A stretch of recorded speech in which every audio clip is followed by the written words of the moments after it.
Hello நண்பர்களே, அனைவருக்கும் வணக்கம். நம்ம இன்னைக்கு பார்க்க போற சம்பவத்தை பார்க்கறதுக்கு முன்னால உங்ககிட்ட ஒரு விஷயத்த சொல்லிடலாம் அப்படின்னு இருக்கிறேன். நம்மளுடைய நாகாமானுஷம் சேனலுக்கு வரக்கூடிய அனைத்து நபர்களுக்கும் என்னுடைய அன்பார்ந்த நன்றிகள். நம்மளுடைய நாகாமானுஷம் சேனலை நிறைய பேர் சப்ஸ்கிரைப் பண்ணாம வீடியோ பார்த்துட்டு இருக்கீங்க. தயவு செய்து சப்ஸ்கிரைப் பண்ணிக்கிட்டு வீடியோவும் பார்த்துருங்க.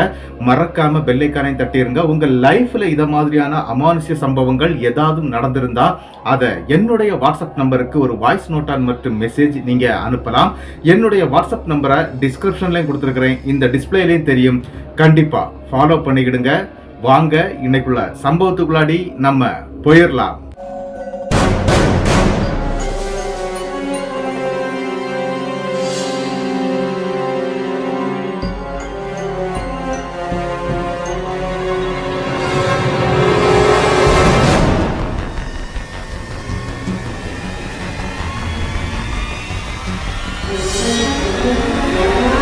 திண்டுக்கல்ல இருந்து நம்மளுடைய நெருங்கிய நண்பரான சம்பத் மற்றும் சரவணன், இவங்க ரெண்டு பேரும் சேர்ந்துதான் இந்த சம்பவத்தை நமக்கு அனுப்பியிருக்கிறாங்க. இவங்களுடைய லைஃப்ல நடந்த ஒரு அதிபயங்கரமான ஒரு சம்பவத்தை தான் நம்ம இன்னைக்கு பார்க்க போறோம். என்ன அப்படின்னா, இவங்களுடைய பூர்வீகம் கோயம்புத்தூர் தான். கோயம்புத்தூர்ல தான் இவங்க பாட்டி வீடெல்லாம் இருக்குது. இவங்க அந்த சம்பத் மற்றும் சரவணன் இவங்க லைஃப்ல நடந்த ஒரு அதிபயங்கர சம்பவத்தை தான் நம்ம இன்னைக்கு பார்க்க போறோம். என்ன அப்படின்னு பாத்தீங்கன்னா, கிட்டத்தட்ட 2010 காலகட்டத்துல தான் இவங்க ரெண்டு பேருக்கும் இந்த சம்பவமே நடந்திருக்குது. அது மட்டும் இல்ல, சம்பத்துக்கு அந்த டைம்ல 16 வயசாகுது. அவருடைய தம்பி சரவணன் அவருக்கு 14 வயசாகுது. இவங்களுக்கு ஸ்கூல் லீவு விட்டுறாங்க. விட்ட பிறகு கோயம்புத்தூருக்கும் வர்றாங்க. அதாவது தன்னுடைய பாட்டியம்மா வீட்டுக்கு வர்றாங்க. அதாவது வரணும் அப்படின்னு சொல்லிக்கிட்டு அவங்க அப்பா கிட்ட ரொம்ப மோதல் எல்லாம் பண்ணி தாங்க அவங்க பாட்டி வீட்டுக்கும் வர்றாங்க. அவங்க பாட்டி வீட்டுக்கு கிட்டத்தட்ட 2 ஆண்டுகள் ஆயிடுச்சு. அப்படிங்கறதுனால இந்த லீவுக்கு கண்டிப்பா பாட்டி வீட்டுக்கு தான் போவோம் அப்படின்னு சொல்லிக்கிட்டு அவங்க அப்பா அம்மா கிட்ட பயங்கரமா சண்டை போட்டுதாங்க பாட்டி வீட்டுக்கும் சேர்றாங்க. அப்படி பாட்டி வீட்டுக்கு வந்த இடத்துல தாங்க ஒரு பெரிய பிரச்சனையை சந்திச்சிருக்கிறாங்க. என்ன அப்படின்னு பாத்தீங்கன்னா, பாட்டிக்கு ஒரு மகன் கூட இருக்கிறாரு. அதாவது சம்பத் சரவணனுடைய சித்தப்பாங்க. அவர் கல்யாணமே பண்ணிக்கிடல. அவருக்கு கிட்டத்தட்ட அந்த டைம்ல ஒரு 40 வயசு இருக்குங்க. அவர் என்ன பண்றாரு அப்படின்னா, வீட்டுல தான் இருக்கக்கூடிய வேலைகள் பார்த்துட்டு இருக்கிறாரு. அவங்க இந்த தோட்டம் துறவு இந்த மாதிரிலாம் இருந்துட்டு இருக்குது. அந்த வேலைகள்லாம் பார்த்துட்டு இருக்காங்க. தன்னுடைய பாட்டியை பார்க்கக்கூடிய சந்தோஷத்துல அந்த இடத்துக்கு சேர்ந்துடுறாங்க. பாட்டியை பார்த்த உடனே பயங்கர சந்தோஷப்படுறாங்க. பாட்டி வீட்லயும் 2 நாள் ரொம்ப அழகா தங்கவும் செய்யறாங்க. என்ன நடக்குது அப்படின்னு பாத்தீங்கன்னா, பாட்டிக்கு வீட்டுல கீழே 2 ரூம் இருக்குங்க. ஒரு ஹால் இருக்குது, ஒரு கிச்சன் இருக்குது, ஒரு டைனிங் ஹால் இருக்குது.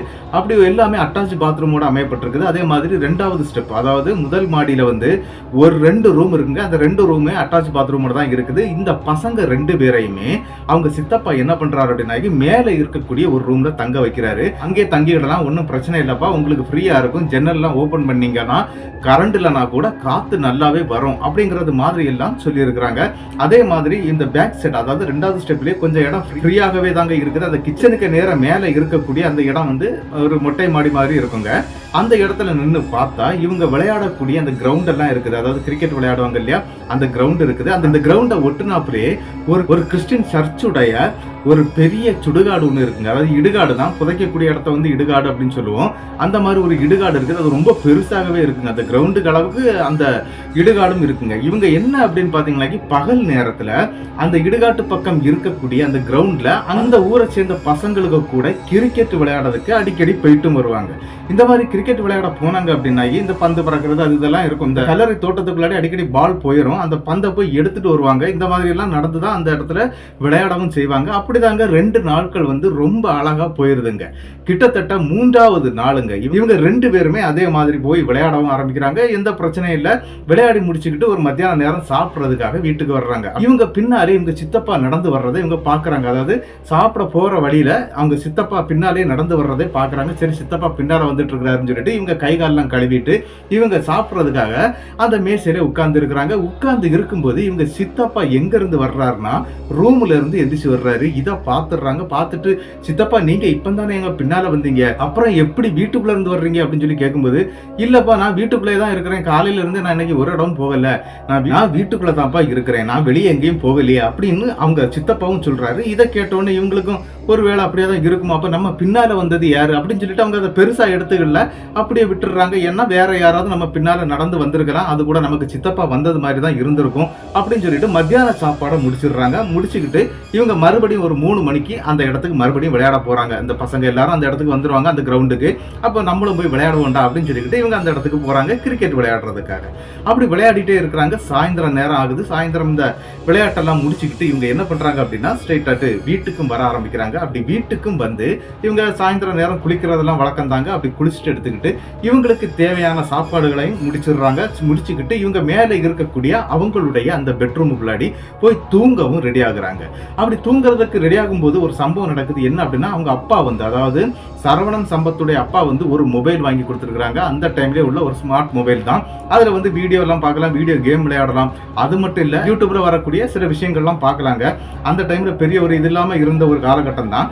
ஆனா என்ன நடந்திருக்கு அப்படின்னு பாத்தீங்கன்னா இந்த பசங்க அதே மாதிரி யூடியூப்ல சில பல வீடியோக்கள்லாம் எடுத்து பார்த்துக்கிட்டே இருக்கிறாங்க. அப்படி பார்த்துக்கிட்டே இருக்கும்போது இவங்களுக்கு ரொம்ப இன்ட்ரெஸ்டான வீடியோ அப்படின்னு சொன்னா பேய் வீடியோ தான் ரொம்ப பிடிக்குங்க. அப்ப அந்த பேய் வீடியோவை தான் இங்க பார்த்துக்கிட்டே இருக்கிறாங்க. அப்படி பார்த்துக்கிட்டே இருக்கும்போது என்ன நடக்குது அப்படின்னு பாத்தீங்கன்னா ஒரு கிட்டத்தட்ட மணி ஒரு 9-9:30 ஆகுதுங்க. அந்த நேரத்துக்கு திடீர்னு வெளி சைடுல மழை பெய்யக்கூடிய சத்தம் கேட்குதுங்க. இந்த மழை பெய்யக்கூடிய சத்தம் கேட்டுட்டு இருக்கும்போது பயங்கரமான ஒரு இடி சவுண்டு கேட்குதுங்க. அது அந்த மின்னல் வெளிச்சம் அடிக்கும் இல்லையா, அந்த மாதிரி மின்னல் வெளிச்சத்தோட அந்த இடி சவுண்டும் கேட்குதுங்க. அப்படி கேட்ட உடனே இந்த பவர் கட் ஆயிருது. இவங்க பெட்ரூமுடைய வாசலை வந்து ஓப்பன் பண்ணி தான் வச்சிருக்காங்க. டோரை லாக் பண்ண மாட்டாங்க. எப்ப வேணாலும் சித்தப்பா மேல வரலாம், பாட்டி மேல வரலாம் அப்படிங்கறதுனால ஓப்பன் பண்ணி வச்சுட்டு தான் அந்த வீடியோ பார்த்துட்டு இருக்காங்க. ஆனா என்ன நடக்குது அப்படின்னு பாத்தீங்கன்னா திடீர்னு இந்த இடிவெட்டி அந்த கரண்ட் போன உடனே அந்த இடம் கும் இருட்டாயிருதுங்க. இருட்டுல என்ன நடக்குது அப்படின்னு பாத்தீங்கன்னா அந்த படிக்கட்டு, அதாவது ஸ்டேர்கேஸ் விளையாட்டு, அவங்க சித்தப்பா கீழே இருந்து ஒரு எமர்ஜென்சி லைட்டை எடுத்துக்கிட்டு மேல வர்றாருங்க. அப்படி மேல வரும்போது இவங்க பாக்குறாங்க சித்தப்பா தான் வர்றாரு. வந்து அப்படி அந்த லைட்டை கொண்டு அந்த மேசை கிட்ட வைக்கும்போது அடுத்தது ஒரு இடி இடிக்குதுங்க. அந்த இடி வந்து மின்னல் வெளிச்சம் இவங்க வீட்டுக்கு பக்கத்திலே விழுந்தது மாதிரி பயங்கர பவரா இருந்திருக்குது. அப்படி அந்த இடி வெளிச்சம் பட்ட அடுத்த செகண்ட் கரண்ட் வந்துருது. அதாவது போன கரண்ட் ரிட்டர்ன் வந்துருது. வந்த பிறகு என்ன நடக்கு அப்படின்னு பாத்தீங்கன்னா இங்க வந்து நின்ன அந்த எமர்ஜென்சியோட வந்து அவங்க சித்தப்பா இங்க இல்லைங்க. இவங்களுக்கு அரண்டுருது. என்னடா சித்தப்பா இப்பதானே மேல வந்தாரு, அதுக்கடல எப்படி காணாம போனாரு அப்படின்னு சொல்லிக்கிட்டு பக்கத்து ரூம்லயும் பாக்குறாங்க. ஒருவேளை சித்தப்பா அந்த ரூமுக்கு போயிட்டாரோ, ஏன்னா அவர் வாசல் வரைக்கும் தான் வந்தாரு, ஒருவேளை அந்த ரூமுக்கு போயிட்டாரோ அப்படின்னு சொல்லிக்கிட்டு இந்த பசங்க 2 பேருமே மொபைலை கட் பண்ணி வச்சுக்கிட்டு வேக வேகமா என்ன பண்றாங்க அப்படின்னா பக்கத்து ரூமை பாக்குறாங்க. அப்படி பக்கத்து ரூமை பார்க்கும்போது அங்கேயும் யாருமே இல்லைங்க.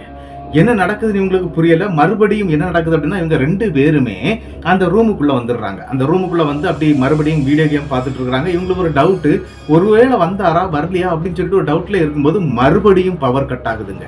பவர் கட் ஆகி அதுவும் ஒரு இடியோட தான் அந்த பவர் கட் ஆகுது. அப்படி கட் ஆன உடனே மறுபடியும் அந்த ஸ்டேர்கேஸ் வழியா அவங்க சித்தப்பா ஒரு எமர்ஜென்சி லைட்டோட மேல வர்றாருங்க. மெல்லமா நடந்து வர்றாரு. வந்து 2 பேருடைய பேரையும் சொல்லி கூப்பிடுறாரு. என்னடா தூங்கலையா அப்படின்னு சொல்லிட்டு கேட்கவும் செய்யறாருங்க. ஆனா உடனே அந்த இடத்துல நம்மளுடைய சரவணனுக்கு பயங்கரமான டவுட். அவர் இறங்கி கீழே வந்து கேட்கிறாரு, சித்தப்பா நீங்க கொஞ்ச நேரத்துக்கு முன்னால இடி விழுந்துச்சு இல்லையா, அந்த நேரத்துக்கு நீங்க வந்தீங்க இல்லையா அப்படின்னு சொல்லி கேட்கிறாரு. எங்கப்பா இடி விழுந்துச்சு, இப்பந்தானப்பா ஒரு இடி விழுந்துச்சு, அதுக்கு முன்னால இடியே விழலையே, கரண்ட் எல்லாம் இருக்கதானே செய்யுது அப்படின்னு சொல்லி அவரு சொல்லும்போது இவங்களுக்கு கொஞ்சம் தூக்கி வாரி போட்டுருது. இது என்னடா வித்தியாசமா இருக்குது, அதுக்கு முன்னாலேயும் ஒருக்கா கரண்ட் போயிட்டு வந்தது சித்தப்பா அப்படிங்கறது மாதிரி அந்த இடத்துல சரவணன் மற்றும் சம்பத்தும் சொல்றாங்க. இல்லப்பா முதல் தடவை எனக்கு ஒரு இடி விழுந்துச்சு, அதனால பவர் கட் ஆயிடுச்சு அப்படிங்கிற மாதிரி அந்த இடத்துல அவங்க சித்தப்பாவும் சொல்ல இவங்களுக்கு அப்பதான் ஒரு பயம் வந்துருது. இருந்தாலும் அந்த இடத்துல நடந்த விஷயத்த சித்தப்பாட்ட சொல்றாங்க. இந்த மாதிரி இடி விழுந்துச்சு, நீங்க மேல லைட்டோட வந்தீங்க, அடுத்தது ஒரு இடி விழுந்து மறுபடியும் பவர் வந்துச்சு. அப்படி பவர் வரும்போது நீங்க இங்க இல்ல, அதன் பிறகு விழுந்த இடிக்க பிறகுதான் நீங்க லைட்டை எடுத்துட்டு வந்திருக்கீங்க. இது எனக்கு 1க்கு 2 தடவை நடக்குது அப்படிங்கிறது மாதிரி அந்த இடத்துல எல்லா விஷயத்தையும் சொல்றாங்க இந்த 2 பேருமே. அப்படி ஒண்ணுமே நடக்கிறப்ப நீங்க ஏதோ கற்பனை பண்ணிட்டு பேசுறீங்க, நீங்க உங்க பாட்டுக்கு தூங்குங்கடா அப்படிங்கறது மாதிரி சொல்லிக்கிட்டு இவரும் என்ன பண்றாரு அப்படின்னா அவங்கள அங்க படுக்க வைக்கிறாரு. ஏன்னா கரண்ட் இல்ல, எமர்ஜென்சியை வச்சுக்கிட்டு ஒரு கை விசிறி இருக்கு இல்லையா, அந்த கை விசிறியை எடுத்து அந்த 2 பசங்களுக்கும் வீசிட்டே இருக்கிறாருங்க. அவர் அந்த கட்டில் பக்கத்திலே உட்கார்ந்து இருந்து வீசிக்கிட்டே இருக்கிறாரு. நீங்க தூங்குங்கப்பா, கரண்ட் வந்ததும் நானே ஃபேன் ஆன் பண்ணி விட்டுட்டு நான் போயிடுவேன் அப்படிங்கிற மாதிரி சொல்லிட்டு தாங்க வீசிக்கிட்டே இருக்கிறாங்க. இவங்க கொஞ்ச நேரம் மொபைல் நோண்டிக்கிட்டு அதுக்கப்புறம் மொபைல் அந்த பக்கமா ஒதுக்கி வச்சுட்டு இவங்களும் தூங்க ஆரம்பிச்சிடுறாங்க. கிட்டத்தட்ட நள்ளிரவு நள்ளிரவு ஒரு 1:30 மணி இருக்குங்க. அந்த 1:30 மணி சமயத்துல ஒரு சம்பவம் நடக்குது. என்ன அப்படின்னு பாத்தீங்கன்னா, திடீர்னு அந்த இடத்துல இவங்களுக்கு பயங்கரமான ஒரு குளிர்ச்சி ஏற்படுது. அதாவது ஃபேன் எல்லாம் போட்டு வச்சிருக்காங்க. ஒருவேளை அந்த ஃபேன் ஓடுறதுனால கூட இந்த மாதிரி குளிர்ச்சி ஏற்படும் இல்லையா, அதனால டக்குன்னு இவங்களுக்கு ஒண்ணுக்கு முட்டுதுங்க. யாருக்கு அப்படின்னா மூத்தவரான சம்பத்துக்கு தான் அந்த மாதிரி ஒண்ணுக்கு முட்டுது. அவர் எந்திரிச்சு பார்க்கும்போது அவங்க சித்தப்பா அந்த பக்கத்துல ஒரு சேர் இருக்குங்க, அதாவது ஒரு காலி சேர் எப்பவுமே சைட்ல வச்சிருப்பாங்க, அந்த சேர்ல உட்கார்ந்து அப்படி தூங்கிட்டு இருக்கிறது மாதிரி இவருக்கு தெரியுது. சரி சித்தப்பா தூங்குறாரு, அவரை நம்ம டிஸ்டர்ப் பண்ண வேண்டாம், நம்ம பாத்ரூம் போயிட்டு வந்துடலாம் அப்படின்னு சொல்லிட்டு இவர் பாத்ரூம் போயிட்டு ரிட்டர்னும் வர்றாரு. ரிட்டர்ன் வரும்போது அவங்க சித்தப்பா அதுல தாங்க உட்கார்ந்து இருக்கிறாரு. சரி சித்தப்பாக்கு உடம்புல தட்டுப்படாம எந்திரிச்சு அழகா போய் படுத்துடுறாருங்க கட்டில்ல. படுத்துக்கிட்டு இவருக்கு ஒரு சின்ன டவுட், சித்தப்பா கரண்ட் வந்தாச்சு அதுக்கப்புறம் போய் கீழே போய் படுக்க வேண்டியதானே, இல்ல நாங்க கட்டிலே படுக்க வேண்டியதானே, எதுக்கு இப்படி இருந்து தூங்குறாரு அப்படின்னு சொல்லிக்கிட்டு அந்த இடத்துல நம்மளுடைய சம்பத்து என்ன பண்றாரு அப்படின்னா, சித்தப்பா சித்தப்பா அப்படின்னு சொல்லி கூப்பிட்டுக்கிட்டே திரும்பி பாக்குறாருங்க. அப்படி திரும்பி பார்க்கும்போது என்ன நடக்குது அப்படின்னு பாத்தீங்கன்னா, அங்க சித்தப்பா இல்ல, அந்த டோர் லாக் பண்ணப்பட்டிருக்குது. எப்படி சித்தப்பா வெளியே போனாரு? இந்த டவுட்டோட அவர் அந்த இடத்துல இருந்து வெளியே இறங்கி வர்றாரு. அதாவது அந்த கட்டில விட்டு கீழே இறங்கி அந்த வாசல் பக்கம் வர்றாருங்க. வாசல் பக்கம் வந்து பார்க்கும்போது மேலேயும் லாக் பண்ணியிருக்குது, கீழேயும் லாக் பண்ணியிருக்குது. அதாவது ஒரு ஆள் வெளியே போனாங்க அப்படின்னா அந்த மாதிரி லாக் பண்ண முடியாது, மற்ற டோர்ல இருக்கக்கூடிய ஆட்டோமேட்டிக் லாக்கை தான் வந்து யூஸ் பண்ண முடியும். ஆனா அதை யாருமே பண்ணல. ஆனா உள் சைடுல 2 பக்கமும் லாக் பண்ணியிருக்குது. அப்ப எப்படி சித்தப்பா வெளியே போனாரு, எப்படி இங்க வந்தாரு, விசிறினாரு, நம்மளை பார்த்துக்கிட்டாரு, இப்படிங்கிற எண்ணம்லாம் இவங்களுக்கு தோணுது. ஆனா என்ன அப்படின்னு பாத்தீங்கன்னா, ரெண்டாவது அந்த டோரை ஓபன் பண்றாங்க. அப்படி டோரை ஓபன் பண்ணிக்கிட்டு சம்பத்து மட்டும் தாங்க கீழே வர்றாரு. அதாவது வீட்டை விட்டு கீழே வர்றாரு. அந்த ஸ்டேர்கேஸ்ல இறங்கி கீழே இருக்கக்கூடிய ரூம்ல வர்றாரு. அப்படி ரூம்ல வரும்போது 2 டோருமே ஓபன் ஆகி தான் இருக்குது. எட்டி பார்க்கும்போது அவங்க சித்தப்பா நல்லா தூங்கிட்டு இருக்கிறாரு. அதே மாதிரி அவங்க பாட்டியும் நல்லா தூங்கிட்டு இருக்கிறாங்க. சரி நம்ம கொஞ்சம் தண்ணியை குடிச்சிட்டு போயிடலாம் அப்படின்னு சொல்லி இவங்க கிச்சன்ல போய் இவர் தண்ணியும் குடிக்கிறாருங்க. சம்பத்து தண்ணியை குடிச்சுக்கிட்டு அப்படியே அந்த படிக்கட்டுக்கு மேல ஏறுறதுக்கு வரும்போது அந்த படிக்கட்டுடைய மேல் பக்கத்துல அவங்க சித்தப்பா நிக்கிறாருங்க. அரண்டுறாரு. என்ன அப்படின்னா, சித்தப்பா தூங்கிட்டு இருந்தவர் இப்ப எப்படி அங்க வந்தாரு அப்படின்னு சொல்லிட்டு வேக வேகமா சித்தப்பா ரூமை போய் பாக்குறாரு. ஆனா சித்தப்பா அங்க தூங்கிட்டு இருக்கிறாரு. அப்ப இங்க மேல நிக்கிறது யாரு?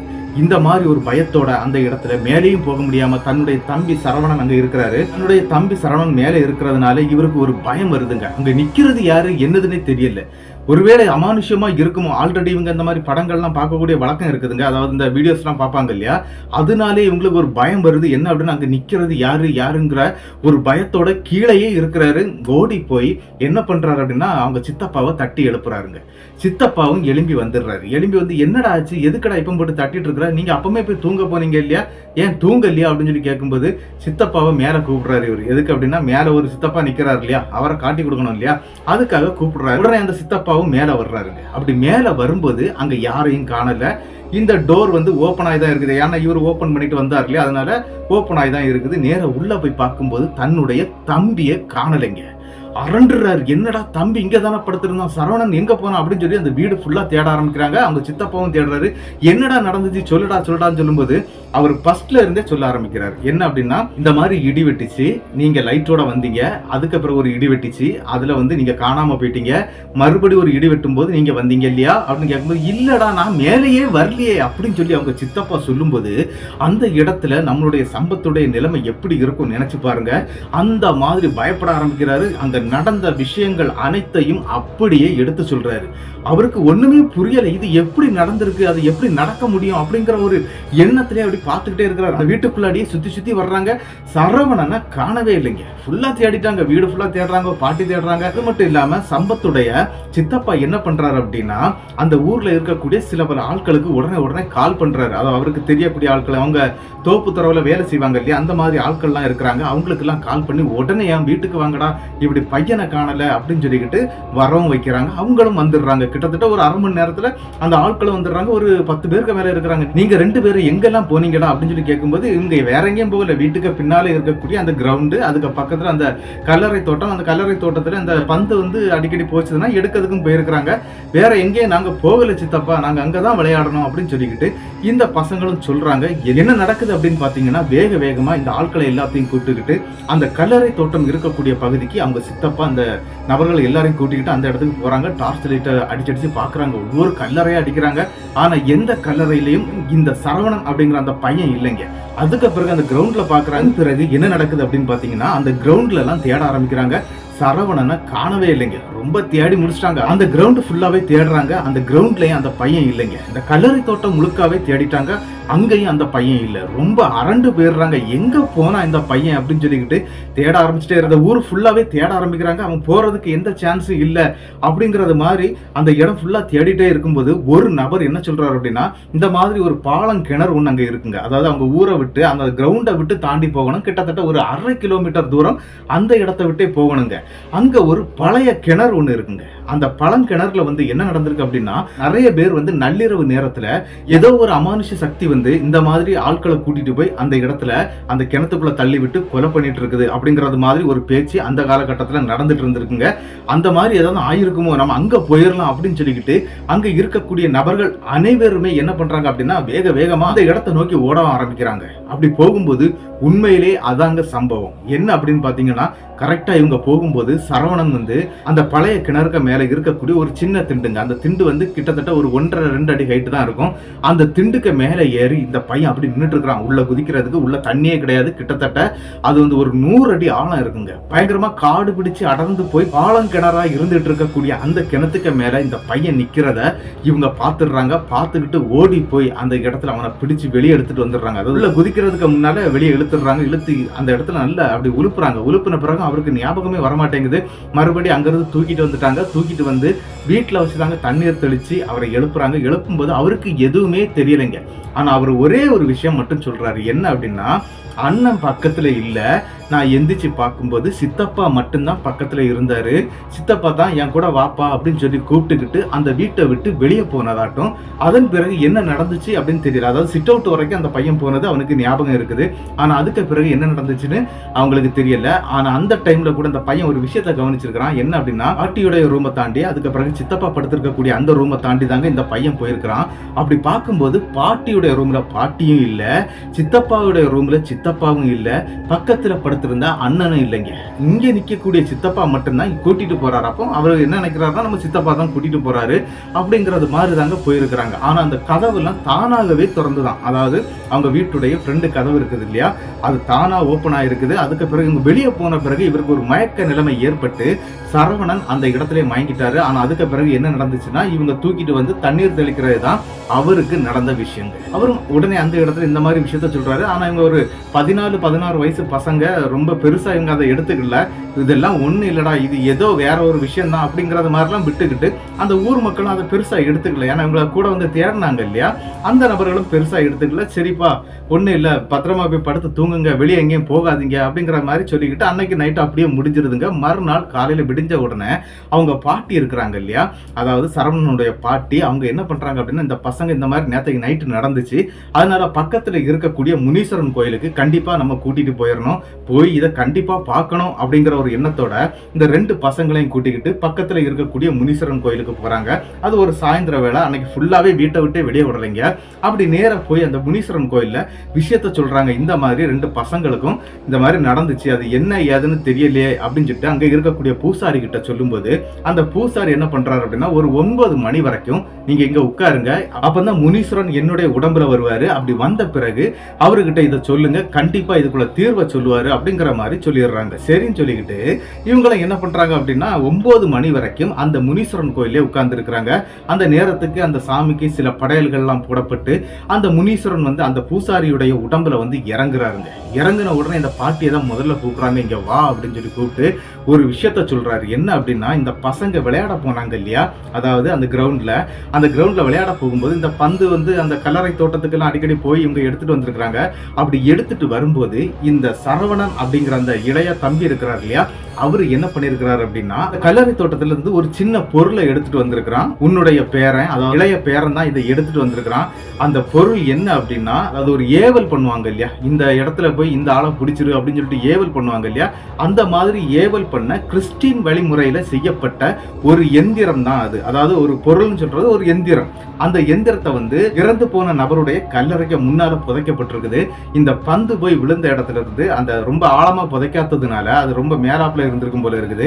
இந்த பந்து விழுந்து அப்படி தெறிக்கும் போது அது தங்க தகடு மாதிரி வெளியே வந்திருக்குங்க. அதாவது தகடு வந்து பித்தளை தான், ஆனா அது தங்க மாதிரி இருந்தனால இந்த பையன் என்ன பண்ணிட்டான் அப்படின்னா, ஏதோ தங்கத்துல நமக்கு கிடைச்சிருக்கு அப்படின்னு சொல்லி பாக்கெட்ல தூக்கி வச்சுட்டான். ஆனா இந்த பையனுக்கே இது மறந்து போச்சு. அதாவது இந்த மாதிரியான ஒரு சம்பவம் அவனுக்கு கிடைச்சதே அவன் மறந்துட்டான். அது அவனுடைய நிக்கர் பாக்கெட்ல தான் இருக்குது அப்படிங்கிற விஷயத்தை எல்லாத்தையுமே அந்த இடத்துல முனீஸ்வரன் சொல்றாரு. அதனாலதான் இந்த பசங்களை தேடி அந்த துர் ஆன்மா வந்து வந்திருக்குது. அது வந்தது மட்டும் இல்ல, இவனை கொல்லவும் பார்த்திருக்குது. நீ தயவு செய்து ஒரு விஷயம் பண்ணு, என்ன அப்படின்னா வேகமா இங்க இருந்து போய், அது அந்த பாட்டியை மட்டும் போக சொல்றாரு. அப்படி போய் அந்த தகடு வந்து எந்த பாக்கெட்ல இருக்குதுன்னு வரைக்கும் கரெக்டா சொல்லி இருக்கிறாரு. நீல கலர் நிக்கர்ல தான் அந்த தகடு இருக்குது, அந்த பொருள் இருக்குது. நீ தயவு செய்து அதை இங்க எடுத்துட்டு என் கோயிலுக்கு கொண்டு வா அப்படின்னு சொல்லி அந்த பாட்டியை அனுப்பி வைக்கிறாங்க. பாட்டியும் வேகமா அங்கிருந்து வந்துடுறாங்க. வந்து கரெக்டா அந்த சாமி சொன்னது மாதிரி, அதாவது முனீஸ்வரன் சொன்னது மாதிரியே அந்த தகடு வந்து கிடைச்சிருக்குங்க. அந்த தகடை எடுத்துக்கிட்டு நேர கோவிலுக்கு வந்துடுறாங்க. அப்படி கோவிலுக்கு வர்றதுக்கு முன்னால அந்த பாட்டியுடைய பின்பக்கத்துல இருந்து யாரோ வேகமா அப்படி பிடிச்சு இழுத்துருக்கிறாங்க. ஆனா பாட்டி அதையெல்லாம் ஒன்றும் கவனிக்கவே இல்லை. என்ன அப்படின்னா முனீஸ்வரான்னு கத்திக்கிட்டே வெளியே ஓடி வந்துட்டாங்க வீட்டை விட்டு. வந்து அந்த பொருளை எடுத்துட்டு போய் அந்த முனீஸ்வரன் சாமிக்கு கிட்டே ஒப்படைச்சிட்டாங்க. அப்படி ஒப்படைச்ச உடனே அந்த சாமி என்ன பண்ணாரு அப்படின்னா, அந்த முனீஸ்வரன் கோயில் கிட்ட இருந்து ஒரு 50 மீட்டர்ல வந்து இந்த ஊருடைய சுடுகாடுங்க, அதாவது ஹிந்து முறைப்படி இது பண்ணுவாங்க இல்லையா சுடுகாடு, அந்த சுடுகாடு இருக்குது. அங்க நீக்கி அப்படியே ஓடி இருக்கிறாரு. அப்படி ஓடி போயிட்டு ஒரு 10 நிமிஷத்துல ரிட்டர்ன் வந்துடுறாரு. வந்த பிறகு ஒரு எலுமிச்சம்பழம் தேங்காய் இதை வந்து அந்த பாட்டி கையில கொடுத்துக்கிட்டு, இந்த பையனை 3 தடவை சுத்து, உன்னையும் சுத்திக்க, உன்னுடைய மகனையும் சுத்திக்க, அதாவது அவங்க சித்தப்பாவையும் சுத்த சொல்றாங்க. ஆனா அவங்க சித்தப்பா அங்க வரல. இருந்தாலும் அவங்க சித்தப்பாவை போன் பண்ணி வர வச்சு அதுக்கு பிறகு அவரையும் சுத்தி அந்த தேங்காய் மற்றும் எலுமிச்சம்பழத்தை என்னுடைய காலுக்கடியில வச்சுட்டு நீ போ, இனிமேல் எந்த பிரச்சனையும் உனக்கு வராது அப்படிங்கிற மாதிரி அந்த முனீஸ்வரன் ஒரு வாக்கு கொடுத்துருக்காங்க. அப்படி அந்த வாக்கை கேட்டுக்கிட்டு அதே மாதிரி செய்துடுறாங்க. செய்துக்கிட்டு இவங்களும் வீட்டுக்கு போயிடுறாங்க. ஆனா என்ன நடந்துச்சு அப்படின்னாக்கி, இந்த 2 பசங்களுக்கும் மறுநாள்ல இருந்து பயங்கரமான காய்ச்சல் ஏற்பட்டிருக்குது. அதுக்காக ஹாஸ்பிட்டல்லாம் போயிருக்கிறாங்க. அதன் பிறகு அந்த பசங்க 2 பேருமே பாட்டி வீட்டுல தங்குறத நிறுத்திட்டாங்க. என்ன அப்படின்னா, உடனே நாங்க ஊருக்கு போறோம் அப்படிங்கிற மாதிரி சொல்ல ஆரம்பிச்சிட்டாங்க. சரிப்பா, நான் உங்களை அப்பாவிட்ட சொல்லி நான் அனுப்பி வைக்கிறேன்னு சொல்லிட்டு இந்த பசங்க 2 பேரையும் ஊருக்கும் அனுப்பி வச்சிடுறாங்க, அந்த பாட்டி அம்மாவும் அவங்க சித்தப்பாவும். அதன் பிறகு இவங்க லைஃப்ல வந்து இந்த மாதிரி எந்த பிரச்சனையும் வரல. அது மட்டும் இல்ல, இப்ப நாங்க வந்து வெளிநாட்டுல இருந்துட்டு இருக்கிறோம் அப்படிங்கிற மாதிரி தான் இந்த விஷயத்த சொன்னாங்க. அண்ணனும் தம்பியும் ஒரே இடத்துல ஒரே கம்பெனில வேலை பார்த்துட்டு இருக்கிறோம் அப்படிங்கிறது மாதிரி தாங்க இந்த சம்பவத்தை நமக்கு அனுப்பி தந்திருந்தாங்க. சம்பத் மற்றும் சரவணன் இவங்க 2 பேருக்கும் என்னுடைய பெரிய நன்றிகளை நான் சொல்லிக்கிறேன். இந்த சம்பவம் எப்படி இருந்துச்சு அப்படிங்கறத வந்து மறக்காம கமெண்ட் பாக்ஸ்ல கமெண்ட் பண்ணிட்டு போயிருங்க. இந்த சம்பவத்துக்கு மறக்காம ஒரு லைக்கை கொடுத்துருங்க. இந்த சம்பவம் உங்களுக்கு பிடிச்சிருந்தா உங்களுக்கு தெரியக்கூடிய அனைத்து நபர்களுக்கும் இந்த சம்பவத்தை ஷேர் பண்ணி விட்டுருங்க. அது மட்டும் இல்ல, மறக்காம சப்ஸ்கிரைப் பண்ணிக்கிட்டு பெல் ஐகானையும் தட்டிருங்க. அடுத்த வீடியோவில் சந்திக்கும் வரை உங்களிடமிருந்து விடைபெறுவது உங்கள் நாகர்கோவில் நாகராஜன். நன்றி நண்பர்களே.